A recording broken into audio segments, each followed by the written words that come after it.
بسم اللہ الرحمن الرحیم۔ السلام علیکم ناظرین۔ بیان کیا جاتا ہے کہ بنی اسرائیل میں ایک شخص تھا کہ جس کی بیوی نہایت حسین تھی، جس پر وہ اسرائیلی فریفتہ تھا، قربان تھا۔ چنانچہ جب اس عورت کا انتقال ہو گیا اور اسرائیلی کو بڑا صدمہ ہوا، ایک مدت تک وہ اس عورت کی قبر پر بیٹھا روتا رہا۔ اتفاقاً حضرت عیسیٰ علیہ السلام کا ادھر سے گزر ہوا تو انہوں نے اس اسرائیلی کو پریشان حال دیکھ کر اس کا سبب معلوم کیا۔ جب اسرائیلی نے اپنا واقعہ بیان کیا تو حضرت عیسیٰ علیہ السلام نے دریافت فرمایا، کیا تو چاہتا ہے کہ میں اس کو تیرے لیے دوبارہ سے زندہ کر دوں؟ اس نے عرض کیا کہ جی ہاں حضور، میں یہی چاہتا ہوں۔ چنانچہ جب حضرت عیسیٰ علیہ السلام نے اس قبر کے مردے کو آواز دی تو قبر سے ایک حبشی غلام کے جس کے ناک کے نتنوں اور آنکھوں سے آگ نکل رہی تھی، حضرت عیسیٰ علیہ السلام کو دیکھتے ہی غلام نے کلمہ پڑھ کے لا الہ الا اللہ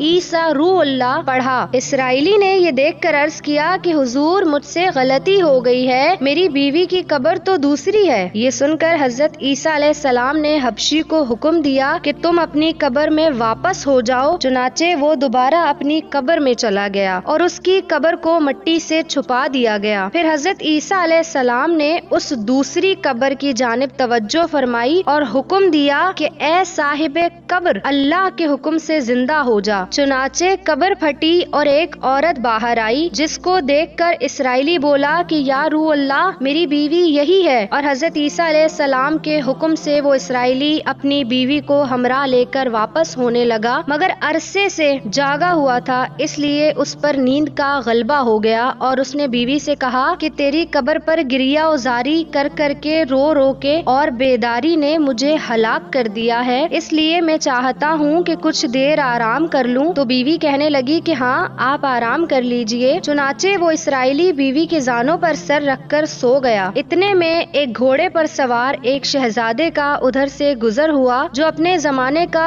یکتا حسین تھا، جس کو دیکھ کر شہزادی دیوانی ہو گئی اور اس کا دل قابو میں نہ رہا۔ اس نے شوہر کا سر زانوں سے نیچے رکھا اور محبت کے ہاتھوں مجبور ہو کر شہزادے کے سامنے جا کھڑی ہوئی۔ ادھر جیسے ہی شہزادے کی نظر اس پر پڑی، وہ بھی اس کو دیکھ کر دیوانہ ہو گیا اور عورت کی خواہش پر اس کو اپنے گھوڑے پر بٹھا کر لے گیا۔ چنانچہ اس کے شوہر نے بیدار ہو کر جب اپنی بیوی کو نہ پایا تو نہایت پریشان ہوا اور اس کے ملنے کی تدبیر سوچنے لگا۔ سوچتے سوچتے آخر اس کے نشان قدم پر چل کر اپنی بیوی کو تلاش کر لیا کہ جو شہزادے کے پاس پہنچ چکی تھی۔ اس کو دیکھ کر اسرائیلی نے شہزادے سے عرض کیا کہ یہ میری بیوی ہے، آپ اس کو چھوڑ دیجئے۔ ابھی شہزادہ کچھ کہہ بھی نہ پایا تھا کہ اس عورت نے کہا کہ میں تیری بیوی نہیں بلکہ شہزادے کی لونڈی ہوں۔ یہ سن کر شہزادہ اسرائیلی سے کہنے لگا، مجھ سے میری لونڈی کو لینا چاہتا ہے؟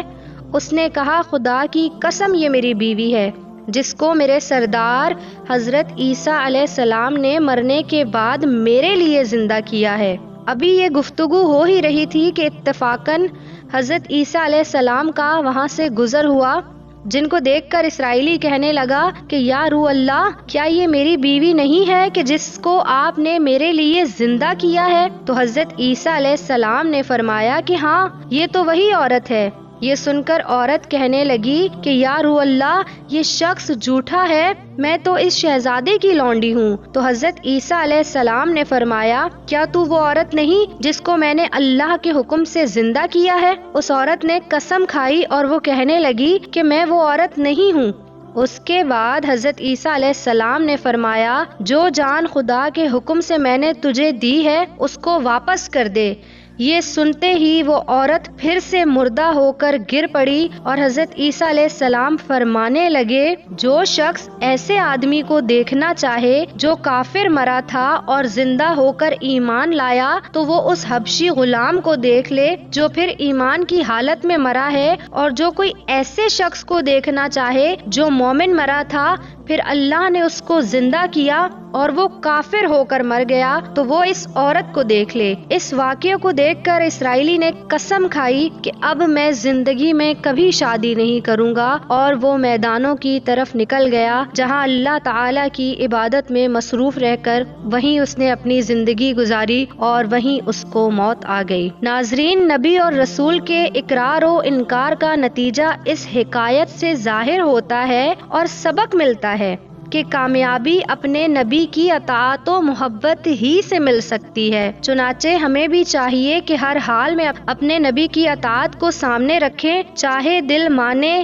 یا نہ مانے، لیکن نبی کریم صلی اللہ علیہ وآلہ وسلم کے طریقوں کو لازمی اپنایا جائے۔ اللہ تعالیٰ اس واقعے سے سبق حاصل کر کے عمل کرنے کی توفیق عطا فرمائے اور پوری امت مسلمہ کو نبی پاک صلی اللہ علیہ وآلہ وسلم کے نقش قدم پر چلنے کی توفیق عطا فرمائے۔ آمین ثم آمین۔